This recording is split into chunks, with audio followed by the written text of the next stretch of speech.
At this point in time, I'm starting to get the impression that when it comes to writing villains, trauma might as well be embodied by that Thanos line. I am inevitable.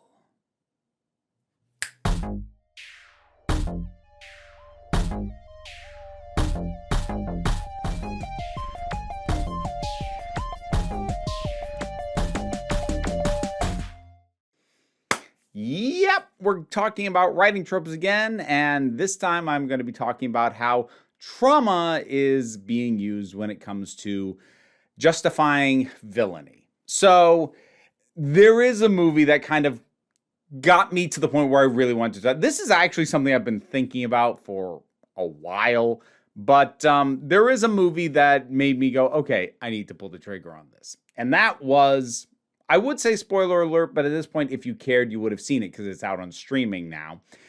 Doctor Strange and the Multiverse of Madness and what they did with Wanda. Now, they were a little tricksy with some of what they did. I'll come back to that.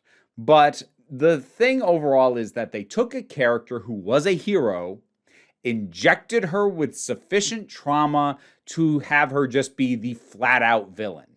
And I don't mean the morally gray villain, I mean a freaking horror movie villain. Now, regardless of what you think about what happened in that movie, or indeed what you think about any of the movies I'm going to end up bringing up over the course of this, having trauma related to someone who is a villain and drawing some kind of connection to their behavior from that trauma, that is not inherently bad. As with any and all tropes that I talk about, it can be used well, it can be used poorly. At this point, my issue is much more with the pattern and the reliability with which trauma is used to frame villainy, or sometimes even the worst actions of heroes. So let's start to get into some examples of what I'm talking about. I suppose we might as well kind of get Wanda out of the way here. So, in Doctor Strange and the Multiverse of Madness, Wanda is, as I said, she is a horror movie villain. Thank you, Sam Raimi. She is murderous. She does not care about collateral damage. And she is on a quest to try and find somewhere in the multiverse versions of her children, her sons, who are still alive so that she can have them again. And she does not care what gets torn apart in the process. And I mean that very truly, she does not care. Whatever stage she's at in her own process here, the point at which she might have questioned the degree to which she was taking things is long in the past.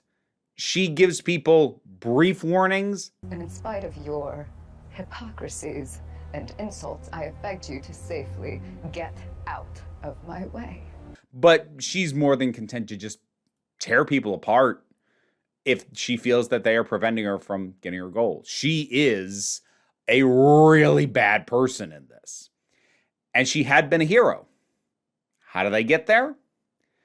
Well, basically, they gave Wanda a 1-2 punch of trauma. She's kind of got trauma stacked on trauma. So, more immediate to Doctor Strange and the Multiverse of Madness was the events of WandaVision, the ending of which had her effectively have to give up and relinquish her invented family, which included a resurrected Vision, hang on to him, I'll come back to him, and her two aforementioned sons. In the continuity and the reality and the universe that she lives in, they never really existed. However, once she got access to something called the Darkhold, I'll also come back to that, she was able to start spanning and looking across the multiverse to find a universe in which those two boys did exist. And she was prepared to go to any length to have them in her life again. It's actually kind of a little bit the same motivation they gave Kingpin in Into the Spider-Verse, but that's neither here nor there. The execution and the kind of villain that she is very different from him, motivation similarities aside. But as I said, Vision, the events of WandaVision itself are already spawning off of trauma from her, well, not just her losing Vision, she killed him in an effort to keep Thanos from getting a hold of the Infinity Gem that was in his head. So she killed him, but it didn't matter. Thanos got the gem anyways. So not only did she lose him, she went through the pain and the agony of killing him and it didn't matter, and he's still dead. So you had trauma resulting in WandaVision, and then you had your double dose trauma resulting in Multiverse of Madness. I keep wanting to say Mountains of Madness. That's a different thing. Now, when I did my review in the break room of Geeks of that movie, I did complain about the fact that they basically loaded Wanda up with trauma in order to make her a villain.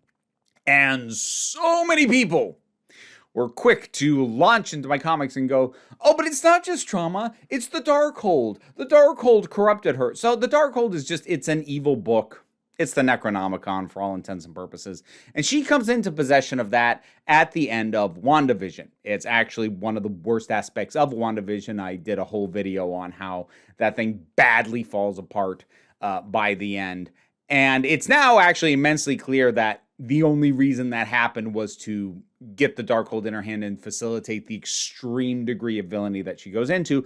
But I'm actually planning to later on devote an entire video about the ways in which the interconnectedness of the MCU is actually starting to hinder the storytelling, but that's got to be a topic for another day.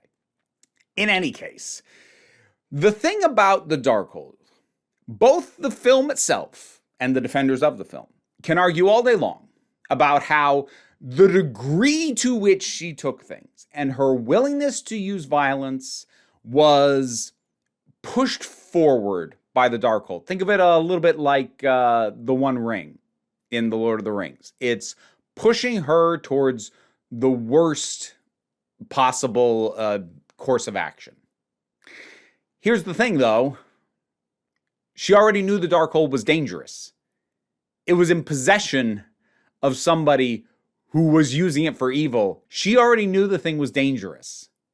She chose to use it because she thought it would help her get her boys back.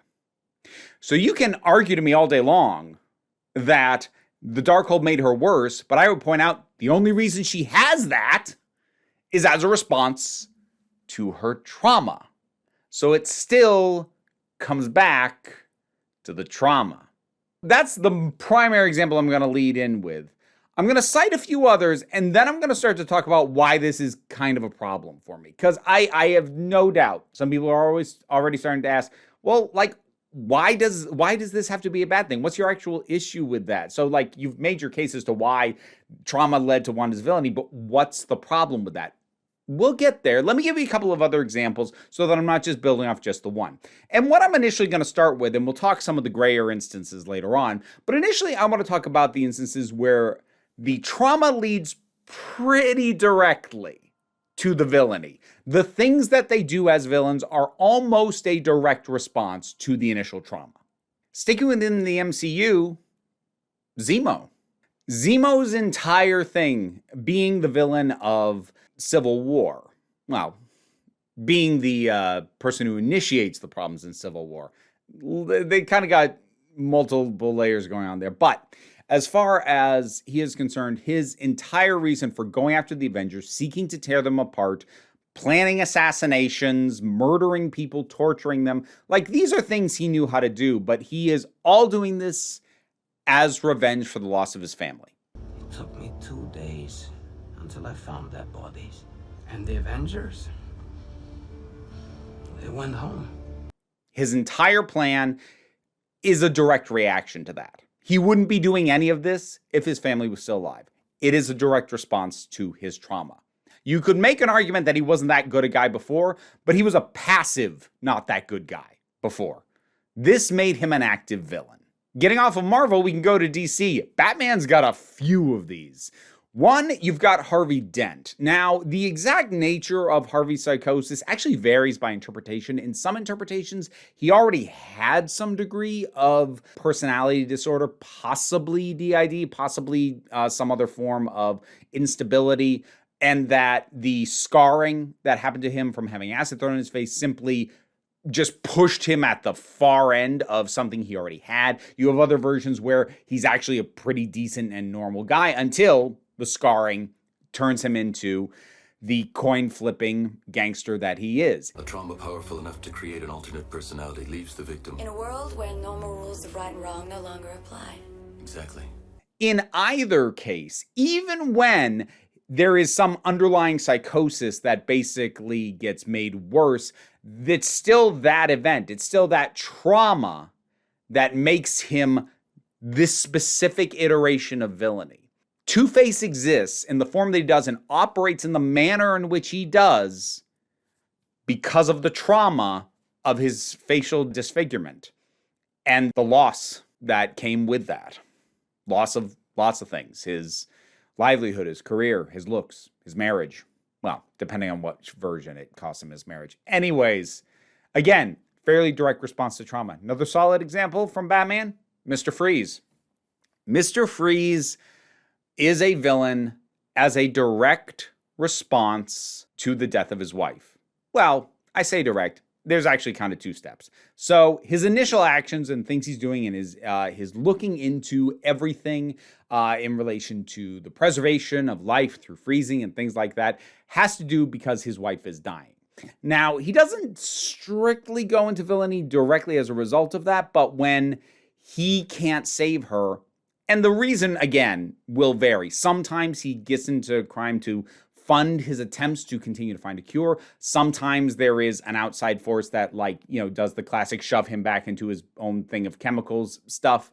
But again, the trauma of the loss of his wife, sometimes combined with initial trauma from an assault or somebody else sort of forcing something onto him, the way he operates and everything he does is a result of his trauma.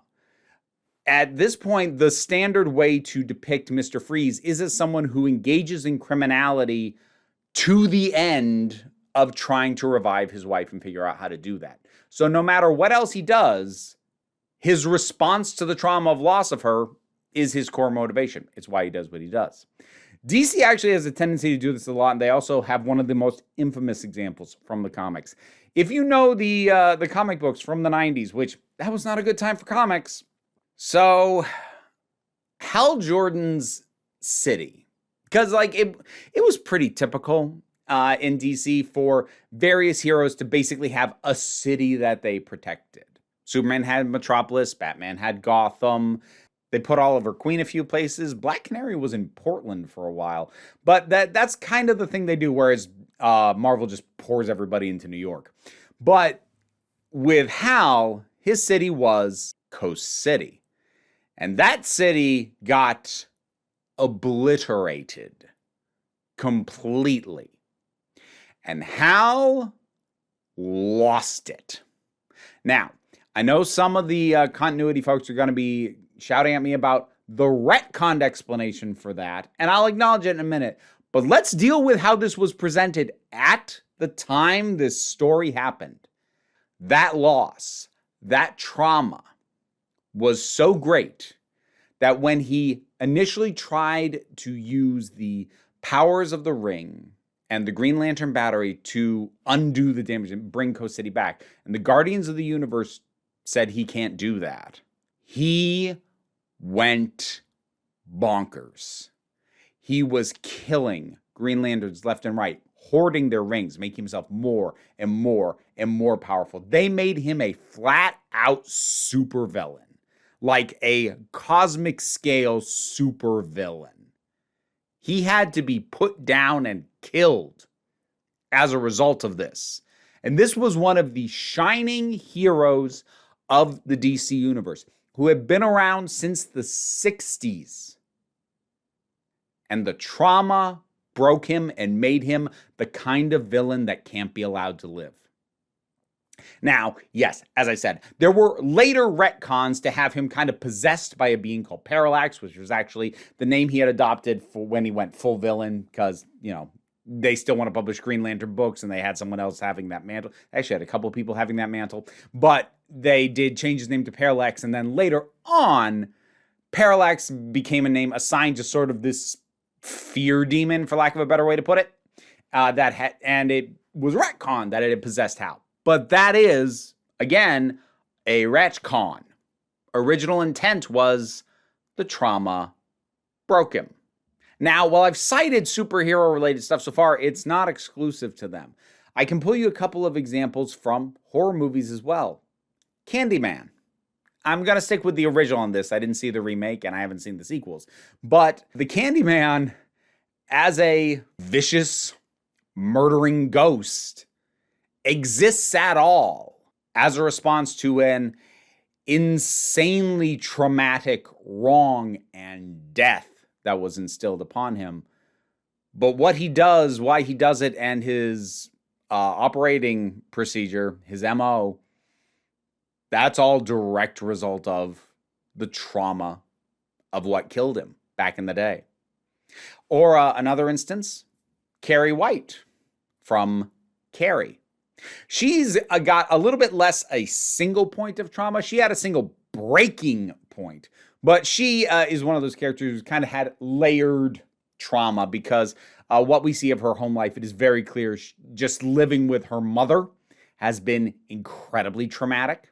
The way she's treated at school has been continually traumatic. And then there is that one final moment of having the pig's blood dropped on her where she snaps.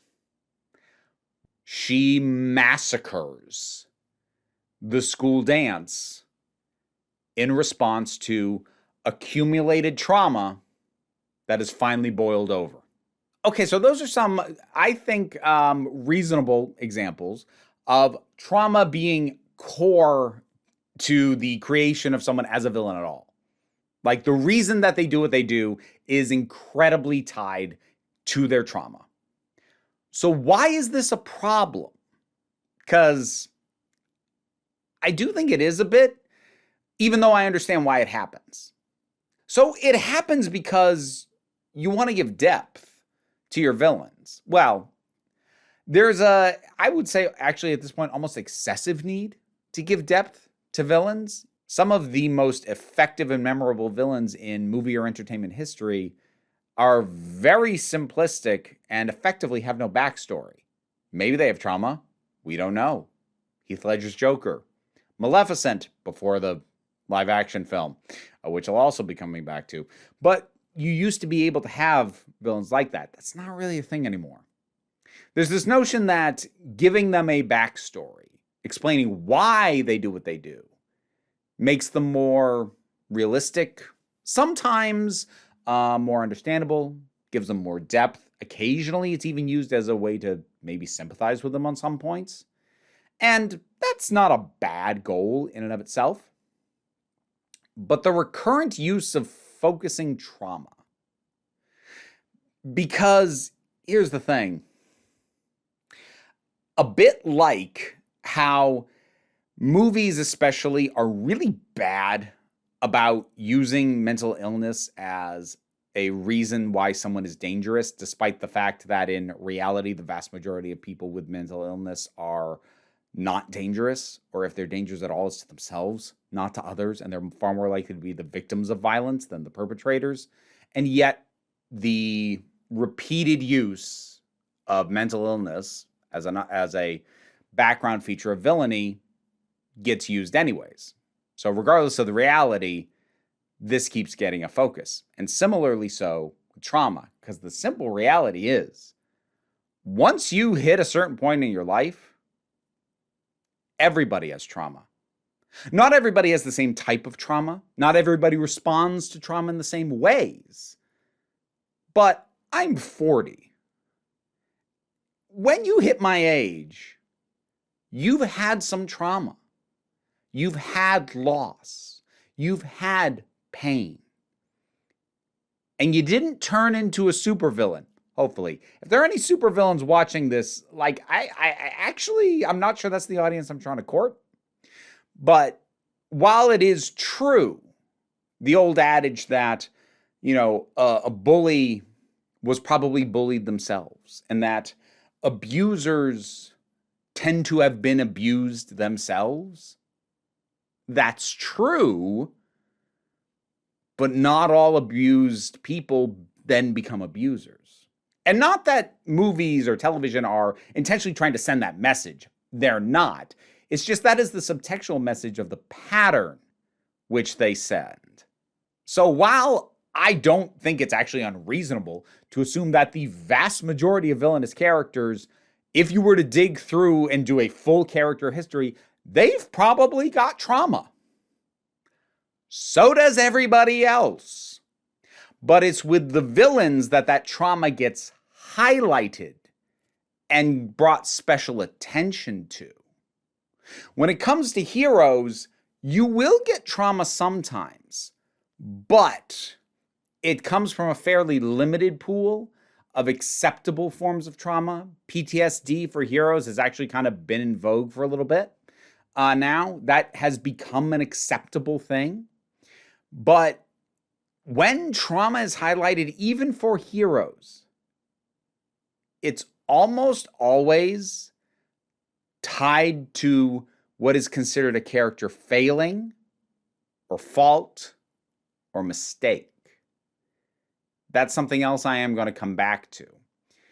But that's my big issue here. Yes, I don't doubt all these villainous characters and others I'm going to talk about in a little bit have trauma. I'm sure they do.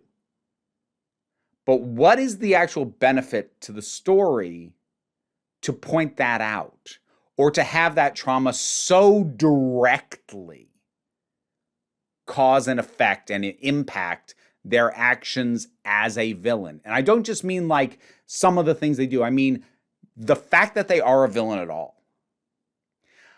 By tying it into trauma, by highlighting the traumatic moment in which they became villains, sends a message that trauma creates villainy. But it doesn't. But highlighting it in the way that they do, and almost never bringing up trauma in relation to a villain, unless you are doing some kind of an origin story moment for here's the point at which they became a villain, means that's still the message you're sending, whether you mean to or not. Now, there are ways to balance this. And as I said, there are some other characters who I want to bring up because these, unlike the ones I cited earlier, which are, I think, pretty clear cases of trauma directly leads to villainy. What you can also run into is trauma is in the mix for their villainy, but may or may not be the reason they're a bad person. It may simply impact the specific plans they are making, but maybe they wouldn't have been a good person anyway. So like some examples of that. The backstory elements we get on a character like, say, Kreese from the Cobra Kai show on Netflix. There's some traumatic stuff in there, but he kind of already had the building blocks of a not great guy. Killmonger from Black Panther, I think another decent example. He's clearly got trauma from the death of his father, and you could even make an argument that his father's death is what led him down the path of joining the military, but that is far enough removed, at least as far as time goes, that you get the distinct sense that what kind of work he did in the military, what he was asked to do in the military, did a lot to shape the kind of person he is as well. And while the death of his father is impacting his decision to go after Wakanda specifically, I think even without that trauma, he still would not have been a good person. Not a pleasant person, and he still would have been dangerous. Similarly with Nebula. So she obviously is another character with continuing trauma from being Thanos' daughter, but you also see her fight to break away from that. And once she is not in his presence anymore, you realize how much being directly there with him is sort of focusing in on her trauma, because her trauma is basically standing right there. Once she gets away from him, she starts to be able to break some of those patterns a bit more. So trauma's in the mix, but it is not sort of creating a world in which that trauma has tainted her and now she's villain forever. It's like, no, we can move in a better direction if we can get you out of that situation. I would actually throw in the Killing Joke in with this, because while we, in that, I'm going to go with the comic. Don't watch the movie. In that original comic, there is an explanation offered for why the Joker is the way he is, beyond just, having his skin bleached by toxic chemicals. And that origin is trauma. The way the Joker himself puts it, one bad day drove him mad and made him what he is. I'm putting it here rather than in the trauma leads directly to villainy category, though, because the overall framing of that book was intelligent enough to say, yeah, that might not actually be true, A, because we have the possibility thrown out that that backstory isn't even really what happened. But more importantly, the outcome of the rest of the book refutes that. Batman refutes that. He says to the Joker, no, not everyone breaks because of one bad day. Maybe it was just you. It wasn't your trauma, it's you. And that, I think, is one of the reasons why that is a pretty well-loved book, despite a lot of the problems that go on, particularly with the use of Barbara Gordon and Batgirl. It ain't a flawless book, but I think that element's still handled really well, and it's a case where trauma's put into the mix, but it never allows it to be the reason why the Joker's like this. That idea is challenged head on. Some other examples, not too long ago, I finished up a rewatch of the show Farscape, which I did a podcast on with Jesse Gender. That was a lot of fun.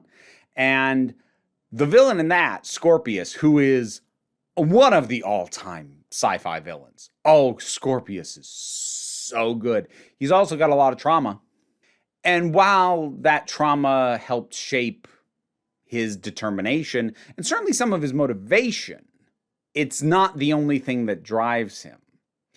It is the source of a major part of his motivation in terms of going after this other race of beings called the Scarens, but in terms of the way he chooses to operate, the degree to which he is prepared to put the hero John Crichton and his friends through absolute hell in order to get what he wants, that's not because of his trauma. That is how he has chosen to forge a path for himself, because Scorpius is very much a character in control of his life, despite how few free choices he had early on. But even in these instances where I'm saying, like, it's more in the mix than the direct cause, it still can get iffy, though. Again, largely having to do with framing and how the information of that trauma is brought across to the audience. And it's almost always offered up at a point in the story in which it is serving as some kind of explanation as to why. Even if it's just tossed off dialogue, like with the Jesse Eisenberg version of Lex Luthor in Batman v Superman, in the middle of his frickin' villain monologue towards the end, mentioning, "No man in the sky intervened when I was a boy to deliver me from daddy's fist and abominations." Why are you including that? I mean, at this point, he's been acting as the villain. We've known he's the villain for a while. We've seen his plans go into action. What's the point of that addition? It doesn't inform anything, yet it's there anyways. As if bringing up his trauma is explanation in and of itself, even when it doesn't directly tie in. It metaphorically ties in at best. But why is that there? So let's talk about some instances where trauma is used to explain a character's villainy, where I think it does actually work. Because the instances I've cited up to now, well, I said, you can still like these. There's nothing wrong with liking these. My problem, as always, is with the pattern less than the specific instances most of the time. I still think they did Wanda dirty, but regardless, there are some characters, and sometimes when we get the specifics of how they became who they are, and it can even include trauma, but I wouldn't complain about it. I've got 3 main examples to cite here. I'm going to do them in ascending order of mainstreamness. So let's start with a show that I recently finished on Netflix with my kiddo, Kipo and the Age of Wonder Beasts. By the end, the primary villain of that is a woman named Amelia. She is a scientist. She is someone who is dedicated to this idea of helping humanity reclaim the surface world after having been stuck in bunkers while massive mutinous animals are running amok on the surface. And there was a really interesting subversion because she gets set up to have a tragic backstory. There's even little hints about, how her father pushed her too hard or whatever. And while that may potentially be true, there's never a moment where it's like, and there it is. That's where she became the person willing to go to the length she does, the person who doesn't care about other people. It subverts it because she doesn't actually get specific trauma, a specific traumatic backstory depicted. What we ultimately find out through the flashbacks is that's just who she is. She's that kind of person largely on her own. Again, if you were to chart out every single moment of her life, yeah, there's probably trauma that contributed. But as far as this story was concerned, this is just who she is. This isn't a response to a thing that happened. And that was actually important to the story because she was the one villain that they couldn't talk down and find a way to connect with. Because this is just fundamentally who she is as a human being. Another example, Paranorman. This is a fantastic movie. This is my personal favorite Laika movie, but I like this a lot. And there is this whole thing with a witch's curse. And it raises zombies, and there's all sorts of twists along the way in terms of what the threat actually is. And by the end, we do find out, there was a witch. There is a witch's curse. But the witch isn't some old hag that cursed a town. The witch is a young girl who the townspeople were afraid of, and they killed her. And ultimately, she's not even really the villain. The trauma itself is kind of the villain. Because she has gone however long, 100, 200, 300 years of time of everyone just assuming that she was the monster that the history books recorded her as. And nobody ever tried to reach out to her until Norman does at the very end. The wrong committed against her is much more the villain than she is. And she's not irredeemable as a result. It's just nobody ever tried. And then the final example I'm going to use, and the most well-known, I'm sure, Syndrome from the first Incredibles movie. What I like about Syndrome is he would probably actually argue that his villainy is a result of the trauma of being rejected by his childhood hero, Mr. Incredible. Here's why this works, though. His villainy is so out of proportion to what it was that happened to him. He was an annoying, snot-nosed little kid who was legitimately causing danger. He meant well. Yes, he meant well. Yes, he was trying to help, but he was causing danger. He was distracting Mr. Incredible, and he made a situation worse. And when Mr. Incredible said, "You're a kid, go home," he becomes a supervillain. That works because that is not an understandable reaction to what happened to him. Somebody who reacts that extremely to, again, I'm not going to say a completely untraumatic thing. Having your hero basically tell you to piss off, probably a little traumatic. But to become a supervillain as a result of that, basically is a way of saying the trauma is his excuse for how he ended up the way he is. He made choices. This is not something that happened to him. This is just the moment that he decided to go after Mr. Incredible specifically. But again, this reaction is so out of proportion, I cannot believe a world in which Buddy does not become a deeply horrible person regardless. So it's not his trauma, it's him. Now, you'll notice in those examples, trauma is frequently still present. Well, it wasn't with Amelia, but that was a direct subversion. But there's still trauma there. But there are other things at play that make it clear that while the trauma may be a factor, It's not the reason.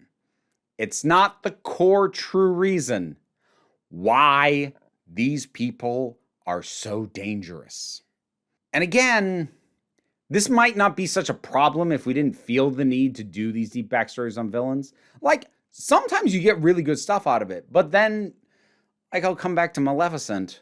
What is gained by taking someone who was clearly gleeful in just being the bad guy? That was part of what made her amazing. And now she's a metaphorical sexual assault victim. What does that add? I mean, it's the basis for that entire first movie, and it enabled them to make her into an anti-hero. But again, why would you do that? And why would you use trauma to do it? I also mentioned how even when trauma shows up for heroes, it's often framed as a reason for some of their mistakes, their character flaws, and their worst decisions. I'll stick to the MCU with this one because they kind of had the best examples, at least that I could think of. You've got Drax in the first Guardians of the Galaxy. He's on a mission to have his revenge against Ronan. That is a direct result of his trauma of losing his family. He brings Ronan to them in a hope to have a one-on-one fight. You called Ronan? He causes massive problems by doing that. He puts so many people in danger as a result of a choice he makes because of his trauma. Tony Stark in Civil War. I know I talked about Zemo, but Tony is honestly kind of the secondary villain. That final confrontation at the very end, when Tony and Cap come to full-on blows, that's because Cap is protecting Bucky, and Tony knows that Bucky killed his mom. And he says flat out to Steve, I don't care. He killed my mom. the intellectual part of his brain has literally been overridden by the lingering pain of the trauma of that loss. And it is framed as a bad thing. It's used as a reason why a hero makes a big mistake and a bad call. And you want to see the most extreme version of this, at least in terms of consequences? Quill.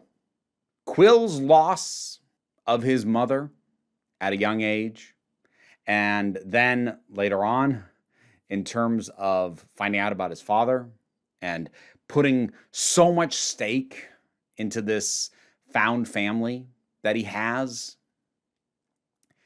that is why he can't just keep on top of his emotions when he finds out that Thanos killed Gamora.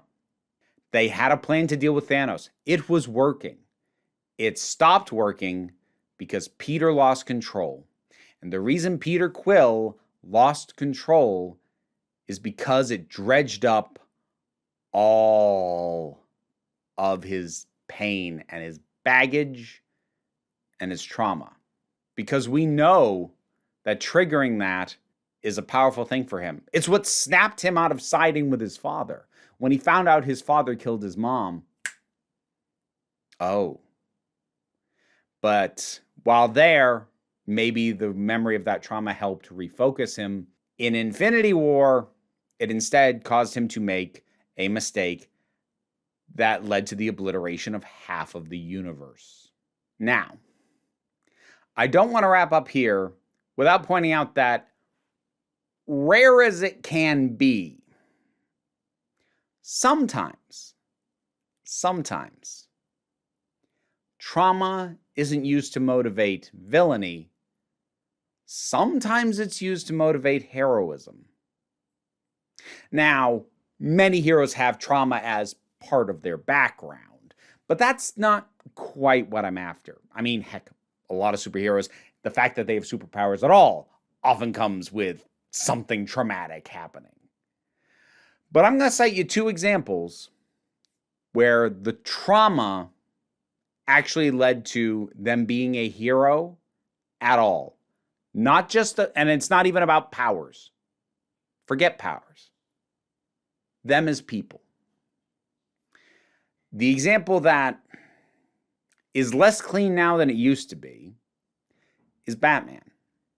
Because the original motivating factor for Batman was that he lost his parents and he made a pledge that no one else would ever lose what he lost in the way he lost it. Never again, not on his watch. That's why he patrols the streets. That's why he cares about street level crime, because street level crime is what took his family from him. Now, more recent incarnations have muddied that a bit with a higher degree of this idea of obsession on revenge, or just making Batman a less flatly heroic figure than he used to be. But, you know, I did a video on the fact that Batman's not allowed to be fun anymore because, you know, the loss of his parents used to be what pushed him down the decision to be a hero. Now it's like the source of everything good and bad about him. So I think at this point, a better example is probably Spider-Man.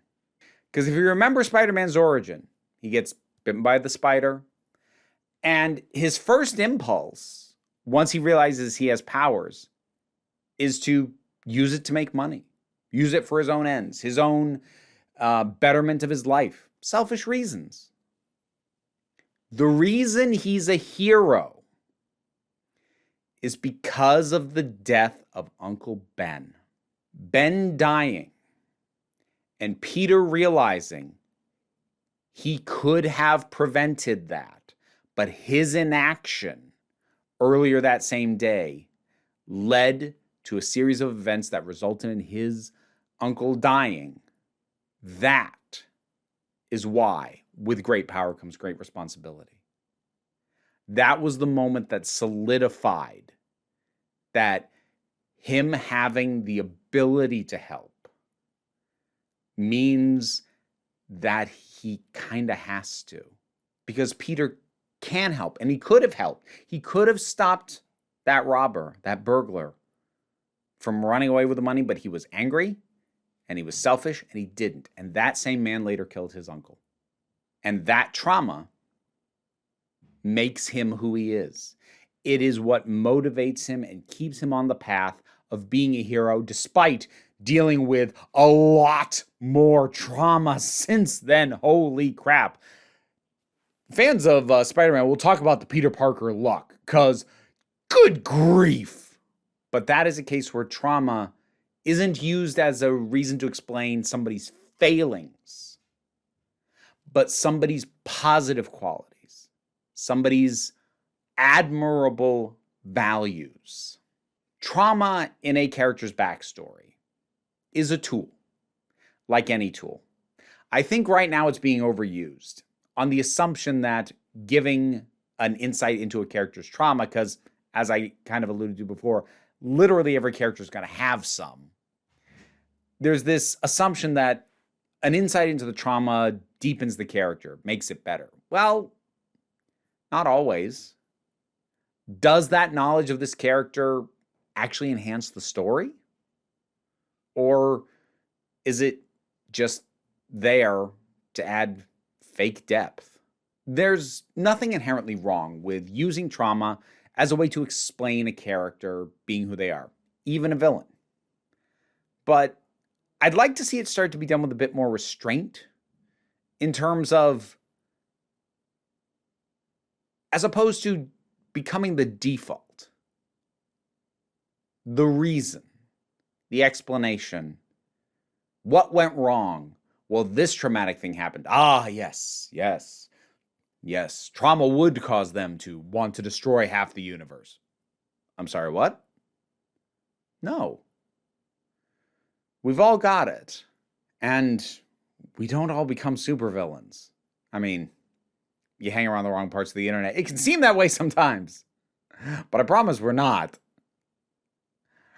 What are your thoughts on the use of trauma as an explanation or a vehicle for villainy? Whether it be as part of a backstory for a villain, as giving an explanation of why they are the way they are. Everything from, the loss of a loved one with someone like Darth Vader, or even Hannibal Lecter, they freaking did that.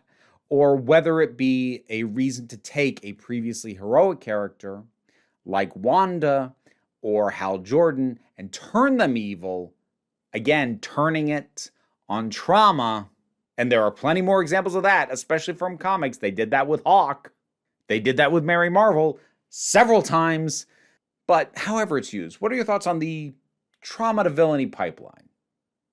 Whatever they are, drop something down in the comments and let's talk about it. Patreon is what enables me to do this as my living.